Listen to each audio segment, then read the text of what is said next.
Dear students, researchers and teachers, good afternoon everyone. मैं doctor Humaira Bano आपकी खिदमत में हाज़िर हूँ अपने चैनल यूनानी विज़डम के साथ। फ्रेंड्स, पिछली बार हमने अरकान के बारे में पढ़ा, उसके बारे में डिटेल डिस्कशन की। अरकान क्या होते हैं, उसके कितने टाइप्स हैं, उसकी क्या कैफियत होती हैं और इंसानी जिस्म में उनका क्या रोल है और उनकी जनरल इन्फॉर्मेशन। आज हम कुछ इंसानी जिस्म के ताल्लुक़ से पढ़ेंगे कि ये जिस्म कितने तरीक़े से रिटेन करते हैं और किस तरह से अपना रोल प्ले करते हैं। ठीक है, तो चलिए स्टार्ट करते हैं। हम शुरू करते हैं अरकान का आगे का पोर्शन। ठीक है, the human body according to the तरकीब व तहलील बोथ टाइप्स ऑफ उस्तकुसात। इंसानी जिस्म में कितने तरह के उस्तकुसात पाए जाते हैं। होते तो यही चार हैं अरकान, बेसिक बुनियादी, जिसके बारे में ज़िक्र किया था। लेकिन ये कौन कौन सी फॉर्म बनाते हैं जिस्म को और जिस्म को किस तरह से ये सर्व करते हैं, उस बारे में हम आज बात करेंगे। तो हम आज देख रहे हैं कि the human body according to the तरकीब व तहलील बोथ टाइप्स ऑफ उस्तकुसात। जिस्म में जो तरकीब व तहलील के मराहिल चलते रहते हैं, जो प्रोसेस कंटिन्यू चलता रहता है, उन प्रोसेस की तकमील कैसे होती है और कौन कौन से मरहले पे ये किस फॉर्म में जिस्म के अंदर मौजूद रहते हैं। तो ये 2-3 पॉइंट्स हैं, हम मैत मसीही के हवाले से देखेंगे इसको कि from which the human bodies is composed, these are the मुतशाबिहुल अज्ज़ा। हमने आज़ा मुतशाबिह के बारे में पूरा एक चैप्टर पढ़ा, वो पूरा एक लेक्चर तरतीब दिया था और इसके बारे में हमने डिटेल डिस्कशन किया। तो आज़ा मुतशाबिह अज्ज़ा क्या होते हैं, यानी जो आज़ा मुतशाबिह को बनाते हैं, जो जुज़ होता है, वो आज़ा मुतशाबिह अज्ज़ा कहलाते हैं। ये अज्ज़ा जो होते हैं कंपोजिशन और नॉट तरकीब अखलात, यानी इनके अंदर बायोकेमिकल जो तरकीब होती है, यहाँ ये उससे बहस नहीं कर रहे हैं, but only by arrangement as each protects its own तबीयत। ये कहना चाह रहे हैं कि ऐसे जुज़ जिनकी एक अपनी आइडेंटिटी होती है और ये अपने आइडेंटिटी को मेंटेन रखते हैं, यानी अपनी तबीयत को प्रोटेक्ट किए रहते हैं और बाकी रखते हैं, जो शेप उनको नॉर्मली या कुदरती तौर पे दिया गया है। मिसाल के तौर पे सेल की एक शक्ल है, ठीक है, और हम इस शक्ल को देखा कि सेल जो है, इनका हर सेल का एक पर्टिकुलर शेप होता है, इसके ऑर्गेनेल्स होते हैं, इनका भी एक पर्टिकुलर शेप होता है, साइज़ होता है, कलर होता है, सबकी कुछ न कुछ स्पेशलिटी होती है। तो ये स्पेशलिटी पे अपने को बाकी रखते हैं। इनका ये स्ट्रक्चर जो होता है ना, ये स्ट्रक्चर ये चेंज नहीं होता, अपने इस स्ट्रक्चर को ये चेंज नहीं होने देते। तो इसी का मतलब यहाँ निकल के सामने आता है कि ये अपनी तबीयत को प्रोटेक्ट किए रहते हैं।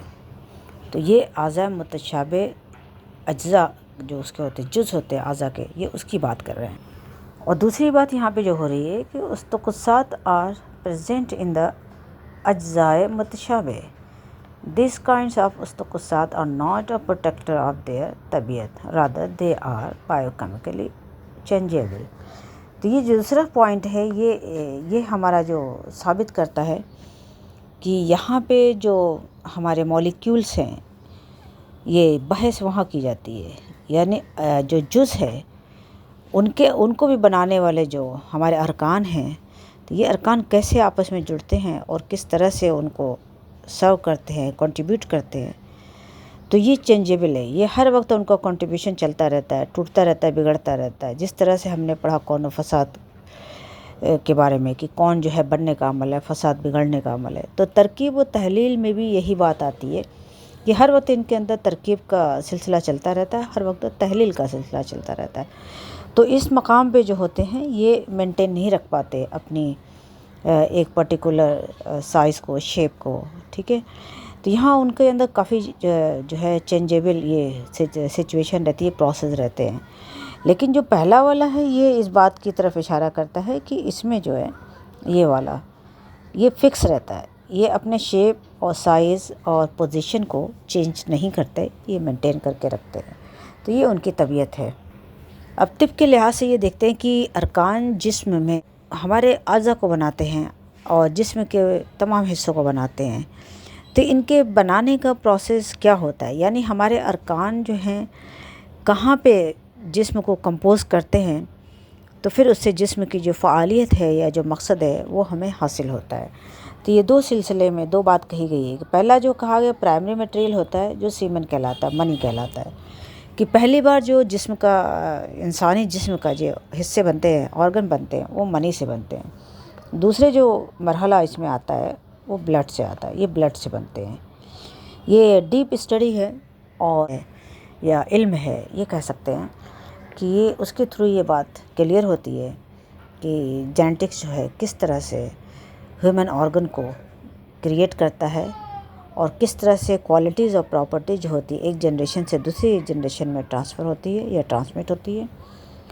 और जाहिर सी बात है जब ह्यूमन एम्ब्रियो की बुनियाद पड़ती है तो 2 सेल से जो बुनियाद पड़ती है तो वहाँ सबसे पहला जो मटेरियल अवेलेबल होता है या जो मुहैया होता है वो मनी होता है, चाहे वो फीमेल की ओर हो या मेल की हो।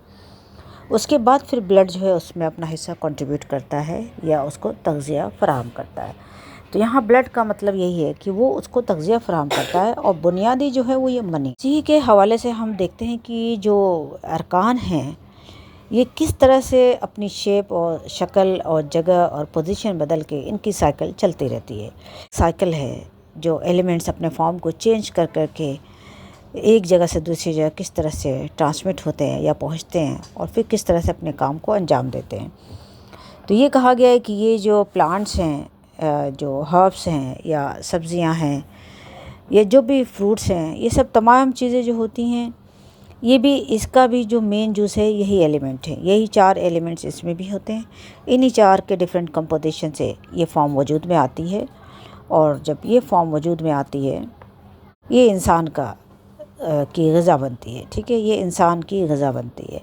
अब इंसान की ग़िज़ा में ये जो हमारे मटेरियल हैं, ये जो हमारे अरकान हैं, बेसिक जो हैं, बिल्कुल उस्तकुस्सा जिसको बोलते हैं, ये डायरेक्ट इंसान के जिस्म का हिस्सा नहीं बनते, बल्कि इंसान जो है इनसे बनी हुई चीज़ें, जैसे कि ये है हमारे प्लांट्स हैं या प्लांट्स है जो और खाने पीने की अशिया जो नमू पाती हैं, ये इंसान उसको अपनी ग़िज़ा बनाता है। इसी तरह जानदार भी उसको अपनी ग़िज़ा बनाता है, उनका चारा भी यहीं से होता है और इंसान फिर ये भी खाता है डायरेक्टली और फिर इसकी ग़िज़ा यहाँ से भी मुहैया की जाती है। ठीक है, तो ये इंसान की ग़िज़ा जो है यहाँ पे भी है, फ्रूट्स भी हैं और ये भी है, और ये जानदार भी इन दोनों चीज़ों को, इसको भी लेते हैं और इसको भी लेते हैं। तो फिर इनका ये जिस्म बनता है और इंसान की फिर डाइट का जो इस तरह से कई हो जाता है। डायरेक्ट जो प्लांट्स हैं, हर्ब्स हैं, शर्ब्स हैं होते हैं। ठीक है, इसके बाद ये सारी चीज़ें जो होती हैं वो किस चीज़ में कन्वर्ट होती हैं, खून में कन्वर्ट होती हैं। ठीक है, फिर इसी खून से इंसान का मनी या सीमेन बनता है, फिर ये सीमेन जो है नेक्स्ट जनरेशन को प्रोड्यूस करता है। तो ये साइकिल है जो हम वक्त चलती रहती है और इसके चलने से ही ये सारा प्रोसेस वजूद में आता है। लेकिन कहने की बात यह है कि इन सब की बुनियाद में यही हमारे 4 अरकान शामिल हैं। सकते हैं कि what are the states of the elements in the human body, कौन कौन सी स्टेट्स होती हैं। तो मोटे तौर पे हम पहले ये समझ सकते हैं कि जिसमें इंसानी में जो ऑर्गन्स हैं, आज़ा हैं, उनके अंदर जो एलिमेंट्स पाए जाते हैं वो सबसे करीब तरीन एलिमेंट्स की शक्ल होती है, क्योंकि वो उस ऑर्गन की शक्ल में तब्दील हो चुकी है, उसका हिस्सा बन चुकी है, जुज़ बन चुकी है। तो either it close to the human, मतलब ये सबसे ज़्यादा क्लोजेस्ट है इसमें और ये सारे ऑर्गन जो होते हैं जिसमें इंसानी के अपनी ड्यूटीज़ जो परफॉर्म करते हैं तो उनका हिस्सा बन चुके एलिमेंट्स जो होते हैं ये सबसे करीब तरीन एलिमेंट्स जिसमें इंसानी के तस्लीम किए जाते हैं। जबकि जो रॉ मटेरियल होता है अरकान का, जो नेचुरल में पाया जाता है, ये क्लोज टू द सिंपलेस्ट और नेचुरल, यानी जो नेचुरल है वो इससे क्लोज है। ठीक है, तो ये जो है इंसानी ग़िज़ा के लिहाज से देखा जाए तो ये बईद तरीन है, ये बईद तरीन है, ये बईद तरीन अरकान में शामिल किए जाते हैं इंसानी जिस्म के एतबार से। अगर जिस्म के एतबार से, उसकी अफादियत के एतबार से देखा जाए तो ये बईद तरीन है, जबकि ऑर्गन के अंदर जो हैं वो सबसे करीब तरीन हैं। यहाँ मकसद यही बयान करना है। सिर्फ यही 2 एस्पेक्ट्स या यही 2 उनकी शक्ल नहीं है, अशकाल नहीं है, इन दोनों के बीच में दो और स्टेट्स आती हैं, दो और शक्ल आती हैं जो अरकान की है। यानी अरकान स्टेप बाय स्टेप देखा जाए तो जिसमें इंसानी को न्यूट्रिशन देने तक बहुत सारे मराहिल से गुज़रता है। मोटे मोटे तौर पे ये हम बता रहे हैं कि पहला जो करीब तरीन होता है ये ऑर्गन है, ठीक है। फिर इस ऑर्गन के करीब तरीन में जो होता है वो हमारा ब्लड है। ब्लड के करीब तरीन में जो होता है वो हमारा ये फूड्स हैं, जो कुछ भी हम खाते पीते हैं, हमारे ग़िज़ा और मशरूबात और ये सब चीज़ें। और ये जो मशरूबात और ग़िज़ा जो होती है, ये जो कंपोज होती है वो इन एटम से या इन अरकान से होती है, ठीक है। तो ये अरकान जो होते हैं बिल्कुल सिंपल हैं। इनसे ज़्यादा करीब जो है हमारी ये ग़िज़ा होती है। हमारी ग़िज़ा इनसे करीब में होती है निस्बतन ह्यूमन बॉडी के अज़ा के मुकाबले में, ठीक है। और जबकि ब्लड जो होता है वो भी ह्यूमन बॉडी के जो ऑर्गन्स होते हैं उससे करीब होता है इन कंपैरिजन टू इसके ग़िज़ा के, ठीक है। इस तरह से ये चार मरहले यहाँ पे हम देख सकते हैं या तय कर सकते हैं। हम जानते हैं कि हमारा जो उस्तुक्स हैं ये फायर और एयर और वाटर और अर्थ की शक्ल में है, ठीक है। ये बिल्कुल नोन है, इसलिए हम इसको बार बार रिपीट नहीं करेंगे। हवाले से ये बात निकल के सामने आती है कि कुछ अरकान जो है क्लोज़ हैं। क्लोज़ मतलब जिसमें इंसानी से, and some are far and some are farther, कुछ दूर हैं और कुछ बाईद तरीन हैं। तो ह्यूमन्स ऊला एंड क्लोज उस्तुक़्सात जो हैं वो बोन, मसल्स, नर्व्स, लिगामेंट्स और दीगर ऑर्गन्स हैं, ठीक है। ये इसी को इन्होंने ऊला भी कहा है, प्राइमरी, यानी बिल्कुल जो उनके करीब तरीन हैं तो वो प्राइमरी कहलाए जाएंगे। बाकी जो है सेकेंडरी जो है सानवी हैं, फिर उसकी फर्दर हम क्लासिफिकेशन कर सकते हैं, डिवीज़न कर सकते हैं, लेकिन उसका कोई ज़्यादा यहाँ पे फ़ायदा नहीं है। हम डायरेक्टली समझ लेते हैं इस चीज़ को, ठीक है। फिर वाइल्ड फार उस्तुक़्सात और सीमन, जो दूर के हैं वो हमारे सीमन हैं, ब्लड है और मिल्क है। बज़ाहिर ये तीनों चीज़ जो है देखा जाए तो किसी न किसी चीज़ का प्रोडक्शन है। लाइक मिल्क भी एक प्रोडक्शन है और सीमन भी एक प्रोडक्शन है। तिब के लिहाज से ये दोनों वेस्ट प्रोडक्ट में आते हैं, लेकिन ये महमूदा होते हैं, ठीक है, काबिल इस्तेमाल होते हैं, इससे जनरेशन पलती हैं, तो ये बहुत ही ज़्यादा उम्दा हैं। लेकिन फिजियोलॉजी के एतबार से देखा जाए तो जो इनका प्रोडक्शन होता है वो ऐसे ही होता है जैसे वेस्ट मटेरियल का प्रोडक्शन होता है जिस्म में, ठीक है। जबकि ब्लड जो होता है ये हमारे ग़िज़ा का रिज़ल्ट होता है, जो कुछ हम खाते पीते उसके नतीजे में ये पैदा होता है, तो ये इंटरमीडिएट कहलाता है। फार्दर उस्तुक़्सात में जो है पेरेंट्स का न्यूट्रिशन और डाइट होता है, ठीक है। यानी इंसानी जिस्म और उसकी जनरेशन के एतबार से देखा जाए तो यहाँ पे भी एक कॉन्सेप्ट अच्छा सा निकल के आता है कि हमारी ये जो अरकान हैं, ये जो ग़िज़ा हमें प्रोवाइड करते हैं, ये सिर्फ एक इंसान की नहीं होती है बल्कि उनके जनरेशन की ग़िज़ा भी उसी में होती है। कहते हैं वो उस्तुक़्सा जो है वो फार्दर होती है, ठीक है, ये फार्दर होती है। और फार्ज में जो आती है सीमन, ब्लड और मिल्क आते हैं, और करीब में जो है ऑर्गन के होते हैं। और फार्देस्ट में आता है ये जो चार सिंपल उस्तुक़्सात हैं, ठीक है, अर्थ, वाटर और एयर एंड फायर। तो यहाँ पे फिगर के ज़रिए हम आराम से समझ सकते हैं कि ह्यूमन से ऑर्गन जो है ये सबसे क्लोज है, क्लोजेस्ट है, ठीक है। ब्लड वगैरह जो है ये थोड़े से दूर के हैं, नियर हैं, करीब के हैं, लेकिन इन कंपैरिजन टू ऑर्गन थोड़े दूर के हैं। इसके अलावा फार्दर में जो आएगा हमारे ह्यूमंस की पेरेंट्स की न्यूट्रिशन आएंगे, ठीक है, अगर जनरेशन के एतबार से देखा जाए। और इसी तरह जो फार्देस्ट होंगे, सबसे दूर के होंगे, वो ये चार जो अरकान हैं बेसिक वही रहेंगे, ठीक है। ये बात समझ में आ गई होगी। अब बात ये करते हैं कि जो चार अरकान हैं इनकी डिफरेंट पोजीशन है, इनके डिफरेंट मराहिल हैं जिस्म में, तो ये जिस्म में कैसे किस फॉर्म में रहते हैं कैटेगराइज किया जाता है। तो ये तीन फॉर्म जो है निकल के सामने आती है। गैसियस फॉर्म में होता है, यूनानी लिटरेचर के लिहाज से जो बुखारात, दुखान और रूह जो है, रूह को भी हम शामिल कर लेते हैं, रूह, ये तीनों चीज़ें जो है हमारे गैसियस फॉर्म आती है, ये अरकान के एलिमेंट की फॉर्म है। दूसरी लिक्विड फॉर्म आती है, ब्लड है, फ्लैम है, बाइल है, ब्लैक बाइल है, ठीक है। ये हमारे जितने रतुबात बॉडी में आती हैं वो सब इसी चार कैटेगरी में आती है, इसके अलावा पांचवी कोई कैटेगरी नहीं है। सॉलिड में जो है हमारे ऑर्गन्स हैं, bones, ligament, muscles and etcetera, all organs will come under this solid category, okay. तो ये बात यहाँ पे कंप्लीट होती है। अच्छा, अतिब्बा ये बताना चाहते हैं, बात को एक्सप्लेन करते हैं। फिर वो ये कहते हैं कि ऐसा नहीं कि सिर्फ ऑर्गन जो बड़े बड़े हैं जिसका जिक्र किया गया वाइटल के, वही सिर्फ आन है, वो खाली इन्हीं आज़ा में नहीं, सिर्फ इसी आज़ा में नहीं है। यहाँ कहते हैं नॉट ओनली आधा are made up of the उस्तकुसात but all other structures such as cavities, membrane and its contents, जो कुछ उसके अंदर होता है वो भी, अरवाह भी, ह्यूमर भी, also made up of the उस्तकुसात, सारे के सारे अरकान से एलिमेंट से बने हैं। These are simpler and closer to the farther उस्तकुसात, ये थोड़े से सिंपल हैं इन कंपेरिजन टू जो है वाइटल ऑर्गन, ये उसके मुकाबले में थोड़े सिंपल हैं, ठीक है, और नियर टू द हमारे ब्लड के, या ब्लड फिर नियर टू द फार्दर उस्तकुसात के। तो ये इनकी कैटेगरी है जैसे अभी बयान किया। तो ये एक बिल्कुल फ़िलासफ़िकल अंदाज़ में यहाँ बताना चाह रहे हैं कि हम कैसे उसको मानें कि ये जो सारी फॉर्म है वो बॉडी में किस तरह से जो है अपने को चेंज करती है और किस तरह से अपने को रिटेन रखती है। तो इन्होंने ये कहा कि वन फारदेस्ट उस्तुक इज़ हॉट, ठीक है, एक दूर का जो है उस्तुक वो हॉट है, and dissipative such as fume and vapour, ये दूर का है। ये हम जब सोचे तो लगता है ना ये एलिमेंट हैं, देखा जाए तो डायरेक्ट ये एलिमेंट्स हैं, तो ये दूर के इन कंपैरिजन टू ऑर्गन के, ब्लड के, या और जो हमारे पार्ट्स हैं बॉडी के उसके, ये दूर के हैं, मतलब नियर टू द बेसिक या सिंपल अरकान के ये ज़्यादा हैं। तो कोल्ड एंड थ्रिफ्टी और may be solid such as muscles and other structure, यानी एक ऐसा होता है जो थ्रिफ्टी होता है, सॉलिड भी होता है जैसे मसल्स हैं। One is dry and stable in the form such as the bone, मतलब इतना स्टेबल होता है और सॉलिड होता है, ये जो है हमारी बोन के स्ट्रक्चर्स हैं या स्केलेटन है। One is liquid and able to dissolve such as humour, मतलब एक लिक्विड है जो ईज़िली डिज़ोल्व होने की सलाहियत रखता है, और वो हमारे जिस्म के ह्यूमर हैं।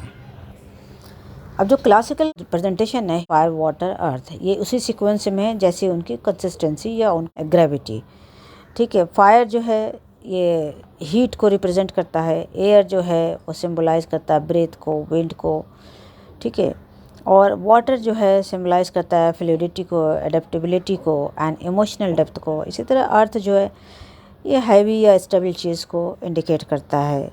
ये जो कैटेगरीज़ है ये इसका मतलब सिर्फ एक रुकन नहीं होता, और ना ये समझा जाना चाहिए कि उसके अंदर एक ही कोई चीज़ है, बल्कि ये अपने आप में कंपोजिट हैं। अब हम इसके बारे में थोड़ा थोड़ा सा बात कर लेते हैं कि आखिर इनका डेफिनेशन क्या है, कैसे हम जानेंगे कि क्या चीज़ सॉलिड है और वो उसको डिफ़ाइन कैसे कर पाएंगे। तो सॉलिड जो है matter that has a fixed shape and volume, example rocks and metals, जितने भी सॉलिड मटेरियल होंगे उनकी एक पर्टिकुलर शेप होगी और वो हैवी होंगे और उनका एक वॉल्यूम होगा, तो वो सॉलिड कहलाएंगे। इसी तरह लिक्विड जो होगा matter that has a fixed volume but takes a shape of its container, इसका भी वॉल्यूम होगा, इसके वॉल्यूम में चेंजेस नहीं आएंगे, लेकिन ये शेप इसका जो है फिक्स नहीं होगा। जिस बर्तन में रखेंगे उसी का शेप ले लेगा, आसानी से ले लेगा, आसानी से छोड़ देगा। एग्जाम्पल ऑयल है, वाटर है, जूस है, ठीक है, ये आसान चीज़ है बिल्कुल। गैसेस फॉर्म में जैसे अभी हमने बताया था कि matter that has neither a fix shape not fix volume, gas एक ऐसा एलिमेंट है, ऐसी फॉर्म है, ना तो इसका वॉल्यूम फिक्स होता है ना इसकी शेप, ये दोनों चेंजेबल होती है। ये जब इसको जगह मिलती है तो ये एक्सपैंड करती है, इसकी शेप और जो है वॉल्यूम कुछ नहीं होता, ठीक है। इसको कंडेंस भी किया जा सकता है, इसको एक्सपैंड भी किया जा सकता है। फॉर एग्जांपल हीलियम है या स्टीम है।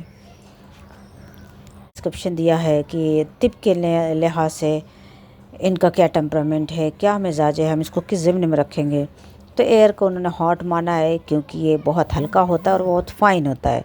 इसको फिर उन्होंने डिफ़ाइन भी किया फिलोसफिकल कि however when external factors are removal it becomes cold indicating that it is cold by nature, मतलब ये कहना चाह रहे हैं कि एयर जो है बाय नेचर कोल्ड है।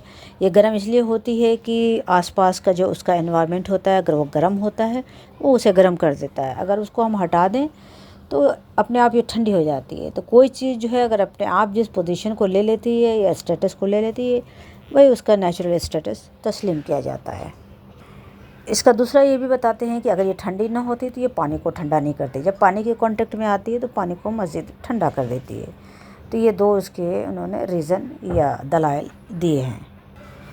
अब दलाल देते हुए कहते हैं कि these are the arguments and raised question. तिब का ये उसूल रहा है कि हमेशा क्वेश्चन उठाया जाता है उसमें, ताकि उसका जवाब दिया जा सके। जब जवाब देंगे तो उसमें दलाल पेश किए जाएंगे, दलाल पेश किए जाएंगे तो चीज़ें जो है प्रूवन होगी। तो ये पैटर्न था उस दौर में। तो ये जो है उन्होंने कहा कि ये क्वेश्चन रेज करता है and solve and evaluate exact nature of each element. Her element का जो नेचर जांचना है, समझना है, तो उसके लिए कुछ क्वेश्चन रेज किए जाते हैं, फिर उसको आंसर किए जाते हैं। Answer are these: air around us is cold due to contact with the earth and water. ये कहते हैं कि हमारे अतराफ में जो हवा है उसका नेचर बेसिकली कोल्ड इसलिए हो जाता है कि वो हमारे कांटेक्ट में या पानी के कांटेक्ट में रहते हैं, इसकी वजह से होता है। ठीक है, because air is the finest body in the elements, और ये सबसे हल्की होती है, जो 4 एलिमेंट हैं उनमें सबसे हल्की होती है, इसलिए ये जल्दी अपनी तब्दीली को या जो भी उसके अंदर चेंजेस हैं वो जल्दी उसको कबूल करती है, एक्सेप्ट कर लेती है। ठीक है, तो जितनी फाइन चीज़ होती है, finest body is able to change और ट्रांसफॉर्म और have ability to adapt all external factors influences. जितने एक्सटर्नल फैक्टर्स होंगे वो उस पर जल्दी असरअंदाज होंगे और वो उनको जल्दी चेंज करने की सलाहियत रखते होंगे। ये फ़ाइन होने की खसूसियत है इसकी वजह से ऐसा होता है। फर्दर ये कहा गया कि the sun rays reflected back contribute to the heat, however its intensity decreases significantly at higher atmosphere level. Its highest range is up to 51 miles up. Beyond this point, the sun rays fail to maintain their heat, become cold. ये भी कहते हैं कि इधर हवा जो sun rays होती है उसकी हीट जो होती है उसकी वजह से हवा थोड़ी गर्म रहती है, लेकिन ये सन हीट जो है इसकी एक लिमिट है, उसके बाद इसकी जो है गर्म करने की सलाहियत वो ख़त्म हो जाती है और हवा एक लिमिट पे पहुंचने के बाद ऊपर अपने आप ठंडी हो जाती है, क्योंकि वहाँ तक सन रेज रिफ्लेक्ट नहीं हो पाती। और वो 51 माइल्स तक ये तिब की किताबों में लिखा हुआ है। मॉडर्न से इसको कोरिलेट करके देखिए तो पता चलेगा कि कम व बेश उतना ही है, ज़्यादा नहीं है। 51 माइल्स अबव तक ये जो है सनरेज रिफ्लेक्ट कर सकती है। उसके ऊपर फिर जो है हवा अपने आप कंडेंस होने लगती है और ठंडी होने लगती है। हमारे यहाँ है प्लाज्मा। ठीक है, आयोनाइज्ड गैसेस हैं that contain ions and free electrons. ये नए दौर की वो है डिस्कवरी समझी जाती है, लेकिन तिब में पुराने ज़माने से ही एक लफ्ज़ आता है असीर या फिर ईथर करके। ईथर के बारे में यही नज़रिया था कि ये एक ऐसे एक्टिव और ज़िंदा पार्टिकल्स हैं या मादे हैं जो ऊपर होते हैं बहुत ज़्यादा, जो हमारे 4 लेयर बताए गए इससे भी ऊपर होते हैं।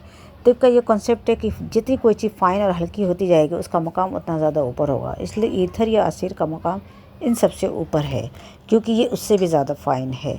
तो मेरे ख्याल में ये जो प्लाज्मा का कॉन्सेप्ट है ये तिब के उसी कॉन्सेप्ट से अराइज़ किया गया है। प्रूवन नहीं था, जब प्रूवन हो गया तो इसको एक्सेप्ट कर लिया गया।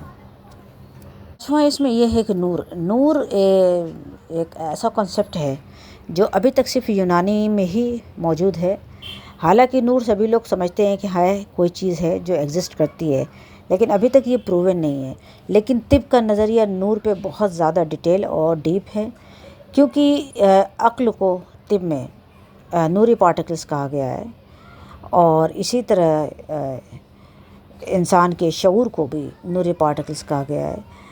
और इससे ऐसा लगता है कि आँखों के अंदर जो देखने की सलाहियत को तिब में बयान किया गया है उसको भी नूर पे मुश्तमिल करार दिया गया है। विजन से मुतल्लिक रिलेटेड जितने भी उलूम हैं, साइंसेस हैं, वो इस बात को प्रूवन करती हैं कि किस तरह से इमेजेस बनती हैं। लेकिन बहरहाल वो इमेजेस जो हमारे स्ट्रक्चर जो है आँख का, जो एक टूल की हैसियत से काम करता है, वो सिर्फ टूल की हैसियत से काम करता है। उसको परसीव कर ब्रेन में पहुंचाने का काम जो है, इस प्रोसेस को अगर देखा जाए तो ये बड़ी रिजेम्बलेंस है इस उलूम से या इस इल्म से जिसको तिब ने नूर का नाम दिया हुआ है। ख़ुद इंसान के जिस्म में ये तस्वर किया जाता है कि उसके अंदर नूरी पार्टिकल्स हैं। अब ये नूरी पार्टिकल्स कहाँ कहाँ हैं और क्या काम अंजाम देते हैं, ये एक बड़ी लंबी स्टडी का मुतकाज़ी है और बहुत डीप रिसर्च का। तो मेरे ख्याल में हमारे फील्ड के लोग इसमें इनिशिएटिव लें तो शायद कुछ काम इसमें निकल के सामने आ सकता है। इसी के साथ मैं अपनी बात ख़त्म करती हूँ और अरकान का चैप्टर ख़त्म हुआ। पढ़ाने के लिए, पढ़ने के लिए तो बहुत डिटेल है, लेकिन इसको शॉर्ट करने के लिए मैंने इसको बहुत सारे पॉइंट्स, बहुत सारी बातें स्किप किए हैं ताकि लोग आसानी से समझ लें। और शॉर्ट हो वीडियो तो शायद देखने में आसानी हो, और लोगों के पास टाइम की किल्लत होती है इसलिए लोग शायद देख नहीं पाते। तो मेरी गुजारिश है आप लोगों से, आप इस वीडियो को देखें और शेयर करें और लाइक भी करें, क्योंकि इससे जो है सपोर्ट मिलता है, हौसला मिलता है। और ये सिलसिला जो हमने शुरू किया है, मैं चाहती हूँ कि ये जारी रहे और हम तिर्क के हर एस्पेक्ट्स को पढ़ लें। ऐसा ना हो कि ये बीच में स्टॉप हो जाए। इसी के साथ मैं अपनी बात ख़त्म करती हूँ। अल्लाह हाफिज़।